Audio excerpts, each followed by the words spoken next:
tal, amigos? Buenas tardes, bienvenidos a las noticias de hoy. El gobierno analiza una nueva estrategia de combate a la delincuencia para garantizar la seguridad ciudadana. Hola María Gracia, ¿cómo estás? Buenas tardes. ¿Qué tal? ¿Cómo estás? Hola Liz, amigos, buenas tardes. Mientras tanto, los alcaldes aguardan una reunión con el primer mandatario para hablar sobre el recorte presupuestario. Vamos con Freddy Paredes hasta el Palacio de Gobierno para conocer más detalles. Hola Freddy, buenas tardes. Adelante.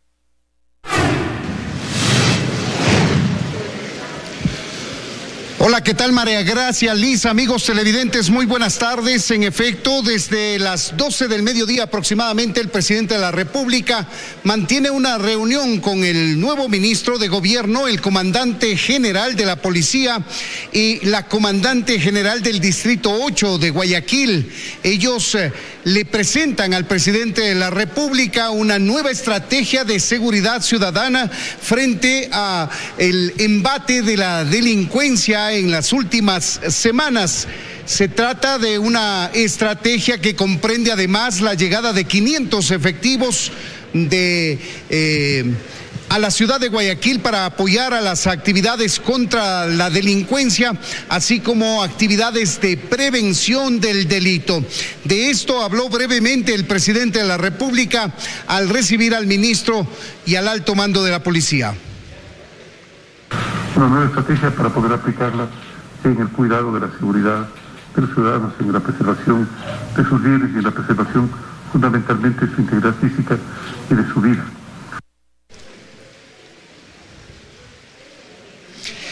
Mientras esto ocurría en el Palacio y desde las 10 de la mañana aproximadamente, alrededor de 80 alcaldes con pequeñas comitivas se reunieron en el Parque del Arbolito, tal como lo habían anunciado, y salieron en marcha hacia el Palacio de Carondelet, gritando consignas en contra del recorte presupuestario. Al llegar acá a la Plaza de la Independencia hubo un forcejeo con la fuerza pública que impedía el ingreso de los alcaldes y sus comitivas hacia la Plaza de la Independencia.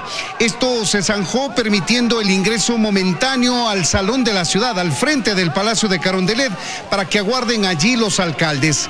Una delegación muy pequeña de 5 alcaldes llegó hasta el Palacio de Carondelet y ahora está haciendo antesala para ser recibidos por el presidente de la República. Raúl Delgado, alcalde de Paute y presidente de la Asociación de Municipalidades del Ecuador, dio a conocer lo que buscan los alcaldes, es decir, evitar ese recorte presupuestario, plantear un cronograma de pagos, pero que no se le recorte cerca de 691 millones de dólares a sus presupuestos, tal como lo anunció el ministro de Finanzas. Aquí escuchemos lo que dice el presidente de la AME. Justamente porque el ministro no lo puede resolver, se necesita la voluntad política de un presidente de todos los ecuatorianos para que pueda encontrar los recursos y entregar a los municipios del país. Esto ya va por una voluntad política y decisión del presidente de entregar los recursos a los municipios del país. Vamos a guardar aquí en el Palacio de Carondelet el resultado de estas dos reuniones. ¿Acaso se haga pública las líneas generales de la estrategia contra la delincuencia? ¿Y acaso también una respuesta del Ejecutivo al anunciado recorte al presupuesto de los alcaldes que se oponen, por cierto? Es lo que tenemos para informarles hasta esta hora. Volvemos contigo, Liz, en los estudios, amigos. Muy buenas tardes. Buenas tardes para ti también, Freddy, y muchísimas gracias. Bajo 7 criterios se calcula la fórmula que definió el recorte presupuestario que rechazan los municipios del país. Además, el tamaño poblacional toma en cuenta las necesidades básicas insatisfechas y los esfuerzos administrativos de los municipios. Atacame, San Borondón y Daule son los más afectados.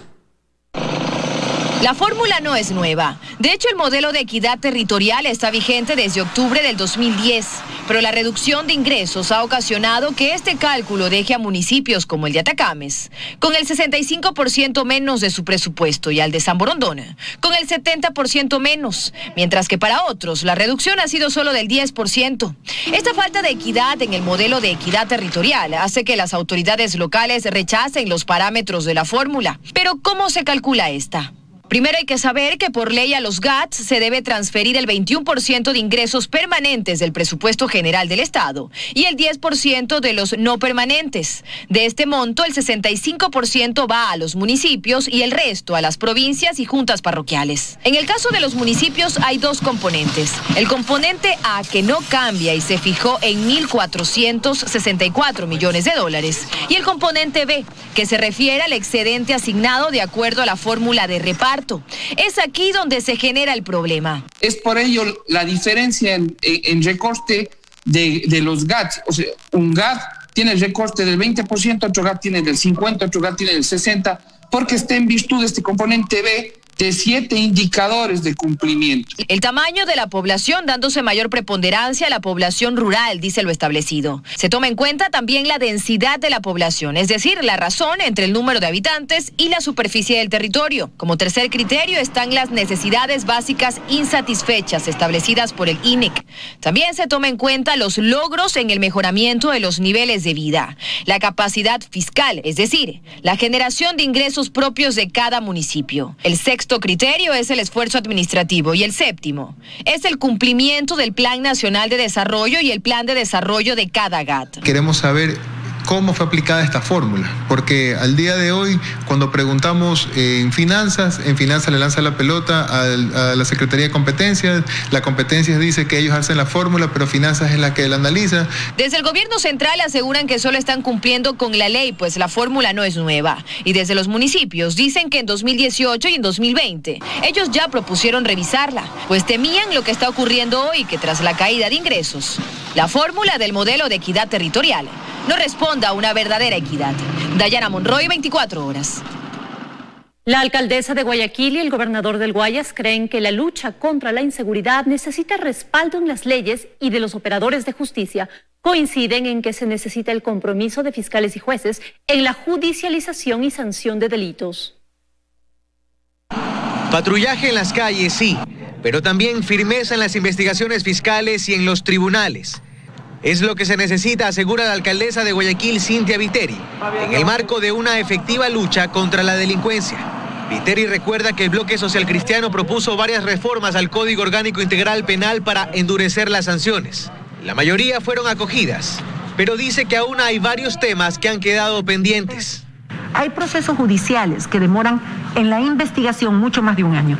Eso significa que la persona imputada puede salir en libertad sin tener su sentencia y esperar a que ésta se dé, pero en libertad. Cuando ésta se dé, la persona ya no está en el sitio. Deberían haber reformas. ¿En qué sentido? En delitos atroces como violación, como secuestro, como robo con fuerza, asesinatos, en donde la prisión preventiva debería ser la norma. Admite, sin embargo, que el endurecimiento de leyes no surte efectos y el accionar de jueces y fiscales no va en sintonía con el clamor de los ciudadanos que esperan que los delincuentes sean sancionados con rigor y no liberados con el pasar de las horas. Esas son las cosas que deben cambiar, sí, en la mentalidad de la justicia, en la mentalidad, no necesitan ley para eso. En el Comité de Seguridad que se conformó este lunes en Guayaquil, tanto Fiscalía como Judicatura se comprometieron a sumar esfuerzos. Así lo dice el gobernador del Guayas, Luis Chonillo. Bueno, hoy por hoy que sigan participando en estas mesas, hay un compromiso, creo que va a ayudar muchísimo que existan los fiscales que estén acompañando, que estén también expuestos. Está el gobernador en el territorio acompañándolos, que también vayan los fiscales, que vayan los funcionarios, porque este es un trabajo no solamente de la policía, es un trabajo en conjunto, en donde también se está comprometiendo también el gobierno local, pero también necesitamos el apoyo también justamente de los otros funcionarios. Desde el Comité de Seguridad saldrán varias propuestas en materia legal. Se las conocerá el próximo 8 de diciembre, cuando el organismo integrado por autoridades municipales y de gobierno se vuelva a reunir. En Guayaquil, Carlos Zacoto, 24 horas.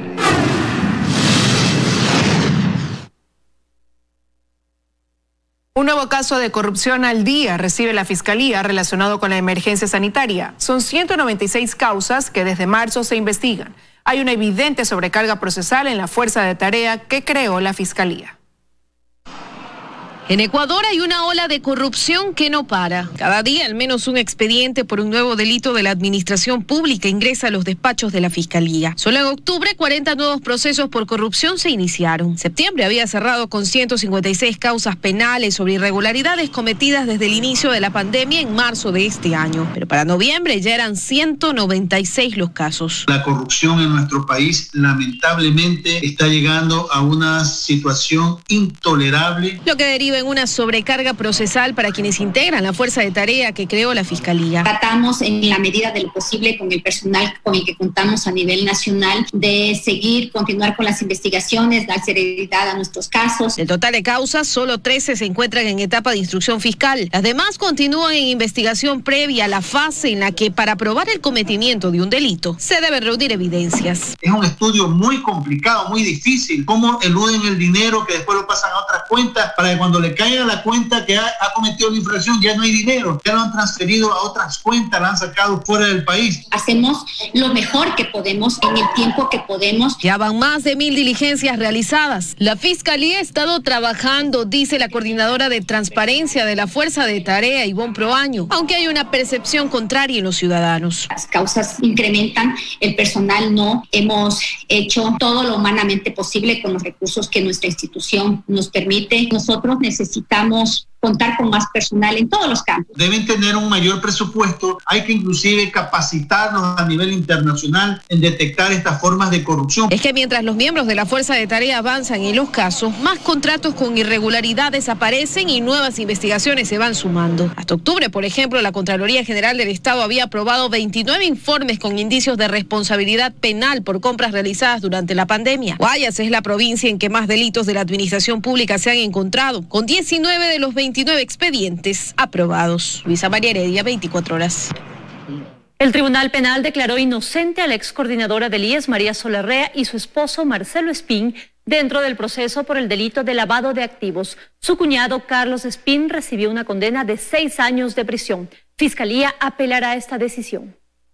Condenar a quien, según la teoría de Fiscalía, recibió bienes y acciones en medio de un delito de lavado de activos, pero no a quienes los habrían traspasado, fue la decisión que tomó el Tribunal Penal luego de 5 días de audiencia de juicio. De tal forma, se dictó una pena de 6 años de prisión en contra del cuñado de la ex coordinadora del IES, María Solarrea, Carlos Espín, por su participación en el ilícito. A Larrea y su esposo, Marcelo Espín, se los declaró inocentes. No nos sorprende la decisión establecida por el Tribunal de Garantías Penales. ¿Por qué?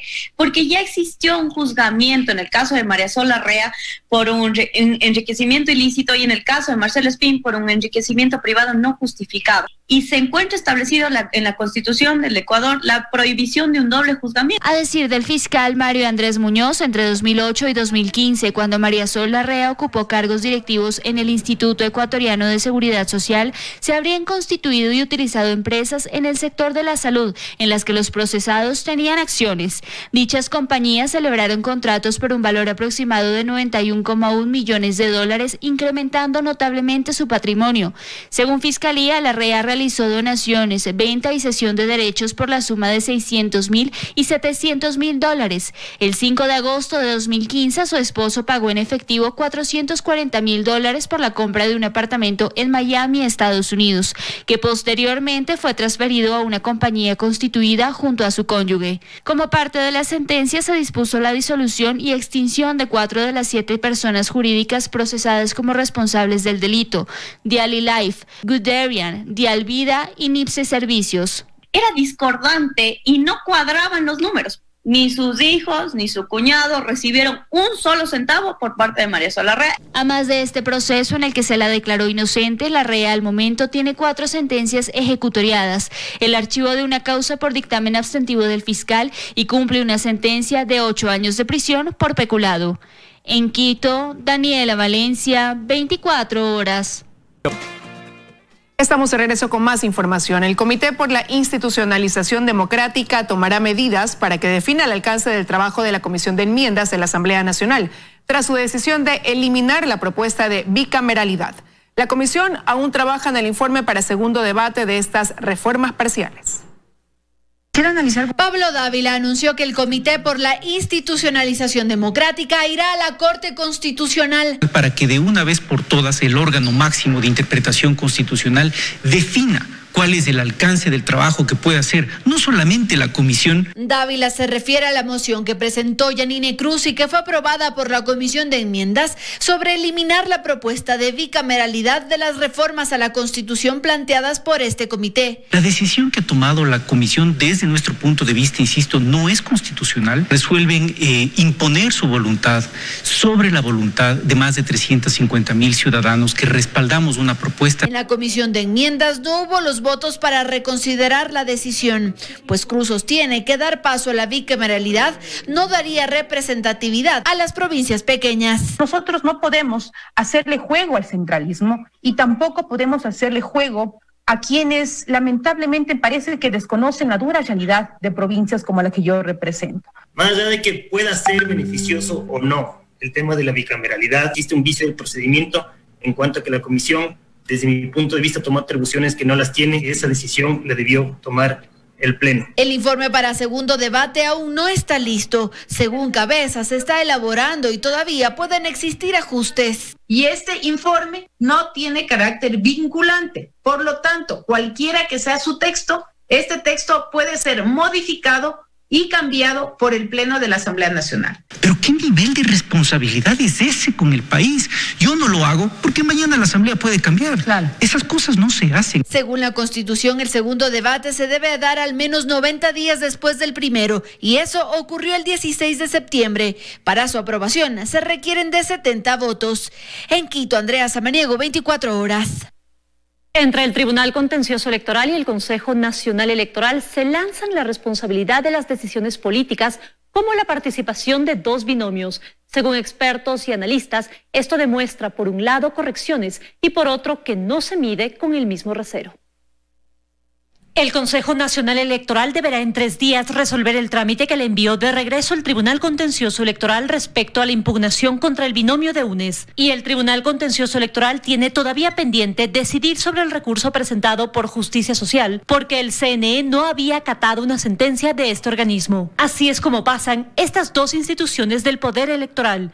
Según el experto Esteban Ron, el organismo jurisdiccional tiene mucho que corregir al CNE. Lo que existe es una falta de prolijidad en las actuaciones administrativas, por lo cual el Tribunal Contencioso Electoral se ve obligado a actuar. A criterio del constitucionalista Rafael Ollarte, hay una suerte de doble rasero en las dos instituciones.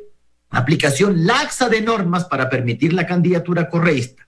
Luego rigidez respecto de la candidatura de Álvaro Noboa. Luego un Tribunal Contencioso Electoral que coadyuva a esa aplicación laxa de normas que permiten que cualquiera pueda ser candidato. Ambos coinciden en que esto genera desconfianza en la ciudadanía a 2 meses y 1 semana de la jornada electoral. Estamos en diciembre y resulta que las elecciones son el 7 de febrero y aún no tenemos papeleta electoral, es decir, ni siquiera tenemos claridad de quiénes definitivamente son los candidatos. Sí ha pasado que candidatos han sido habilitados y ha iniciado el tiempo de campaña electoral. Pero ahí viene una labor administrativa terrible. Lo preocupante es que todavía, dependiendo de la resolución de los dos procesos, seguirán corriendo plazos que retrasarían el listado definitivo de candidatos. Una es la candidatura de UNES. Si resuelve a través de resolución administrativa, esta resolución nuevamente puede ser objeto de un recurso contencioso electoral y regresar al TCE. La causa de justicia social no ha sido ni siquiera admitida a trámite. Entonces, solo desde que es admitida a trámite, esta causa se resolverá hasta en 10 días. Este lanzamiento de la papa caliente entre el Tribunal Contencioso Electoral y el CNE también significaría que a última hora deba todavía reformularse la repartición del Fondo de Promoción Electoral. En Quito, María Gracia Acosta, 24 horas. En los próximos comicios del 7 de febrero, los electores podrían ir a sufragar por horarios de acuerdo con el último dígito de su cédula de identidad. La propuesta, que busca evitar aglomeraciones, será analizada la próxima semana por el Pleno del Consejo Nacional Electoral. Con las elecciones presidenciales a la vuelta de la esquina, se siguen afinando detalles para evitar aglomeraciones y así disminuir la exposición de los electores el próximo 7 de febrero. La pandemia continúa y el riesgo de contagios de COVID-19 se eleva en este tipo de eventos. Este martes en Guayaquil, Luis Verde Soto, del Consejo Nacional Electoral, confirma que aún no hay un plan en firme para ese día. Sin embargo, la próxima semana se analizarían varias propuestas en el Pleno. Una de esas, que el próximo 7 de febrero los electores tengan horarios para sufragar según el último dígito de su cédula. Así, por ejemplo, de 0 a 4 votarían entre las 7 y 11 de la mañana, de 11 a 3 p.m. los dígitos del 5 al 9, dejando las últimas horas para el voto de las personas de la tercera edad. El primer objetivo que se cubre es evitar grandes aglomeraciones a la entrada y a la salida del recinto electoral, que la movilización urbana en general no sea masiva y al mismo tiempo. Se aclara que de aprobarse la propuesta, los horarios serían opcionales, por lo que no significa que de no acatarse habría sanciones para los electores. Otro de los cambios que se analizarán al interior del Consejo es limitar las posibilidades de campaña electoral presencial a solo las caravanas y caminatas. Quienes tendrán a cargo de coordinar la convergencia de distintas caravanas serán los municipios, pero la medida será absolutamente nacional. Sobre el binomio Arauz-Rabascal, Verde Soto confirmó que hasta este miércoles debe ejecutoriarse la sentencia del Tribunal Contencioso Electoral. Una vez que esto se concrete, el Pleno del CNE tiene 3 días para tomar una decisión sobre la calificación en firme o no del binomio de la Alianza Unión por la Esperanza. A la fecha existen 15 binomios presidenciales confirmados para participar en las próximas elecciones nacionales. Joana Ramos, 24 horas. En tiempos de coronavirus, los actos proselitistas que generen aglomeraciones están prohibidos. Por esta razón, las redes sociales se han convertido en un nuevo escenario para la política. Consciente de ello, el CNE decidió incluirlas en el control del gasto electoral.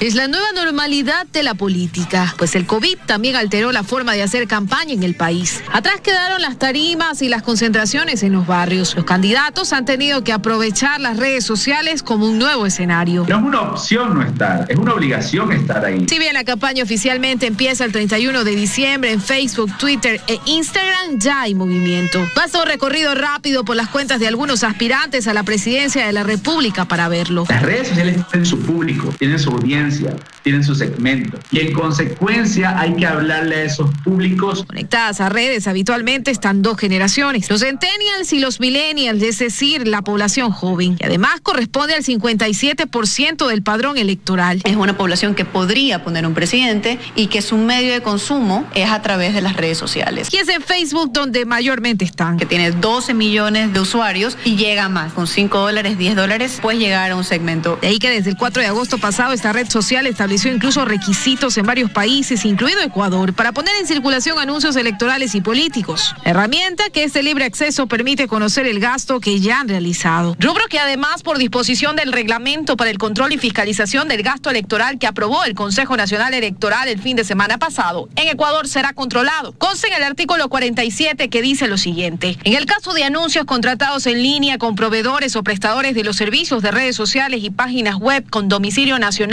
o extraterritorial, ya sea de forma directa por el candidato o el responsable del manejo económico, procurador común de la organización política o alianza, o de forma indirecta a través de intermediarios, la comprobación se realizará por medio de factura, comprobante de venta expedido por los proveedores o prestadores de los servicios de redes sociales en el formato proporcionado por el sitio en línea. Además, las organizaciones políticas deberán anexar una captura de pantalla de la transacción en línea que permita verificar el portal en el cual fue realizado, el método de pago y el tipo de servicio contratado. Luisa María Heredia, 24 horas.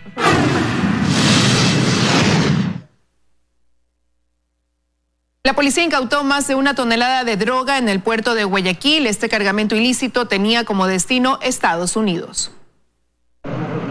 Con la ayuda del can antinarcóticos Alan, la policía decomisó más de 1 tonelada de cocaína que estaba en el interior de 2 contenedores que transportaban cerámica en el puerto de Guayaquil. Rompen los candados de seguridad de los 2 contenedores, los cuales estarían destinados para el tráfico internacional. El cargamento, que tendría un valor de 1.9 millones de dólares en Ecuador, estaba en 18 sacos de yute.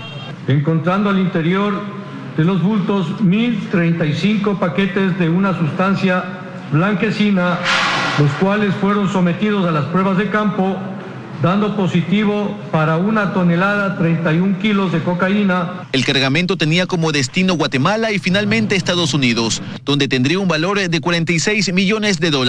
Agentes de puertos y aeropuertos investigan el hecho, en el que aún no hay detenidos. En lo que va del año, la policía ha decomisado 113 toneladas de droga. En Guayaquil, Luis Alfredo Zúñiga, 24 horas.